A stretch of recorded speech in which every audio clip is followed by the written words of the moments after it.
నమస్కారం. ఈరోజు మనం భగవద్గీత 2వ అధ్యాయం సాంఖ్యయోగం లోని 27వ శ్లోకాన్ని తెలుసుకుందాం. శ్లోకం: జాతస్య హి ధ్రువో మృత్యుః ధ్రువం జన్మ మృతస్య చ తస్మాదపరిహార్యేర్థే నత్వం శోచితుమర్హసి. సులభ భావం. శ్రీకృష్ణుడు ఇలా అన్నాడు: పుట్టినవారికి మరణం తప్పదు, మరణించిన వారికి తిరిగి జననం తప్పదు. ఈ ప్రకృతి నియమం తప్పించలేనిది.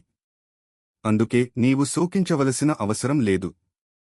వివరణ: ఇది జీవితం యొక్క అత్యంత సహజమైన సత్యం. జననం, మరణం ఇవి ప్రతి జీవికి తప్పనిసరి. మనకు బాధ కలిగించేది ఈ నిజాన్ని అంగీకరించలేకపోవడం. శ్రీకృష్ణుడు చెబుతున్నది: మార్పు అనేది ప్రకృతి ధర్మం. జీవిత సందేశం: మార్పును ఎవరూ ఆపలేరు. అంగీకారం మనసుకు శాంతిని ఇస్తుంది. జీవిత సత్యాలను అర్థం చేసుకున్నప్పుడు మన శోకం తగ్గిపోతుంది. ఈ శ్లోకం మనకు చెబుతోంది: జననం, మరణం సహజం. అందుకే ధైర్యంగా జీవించాలి.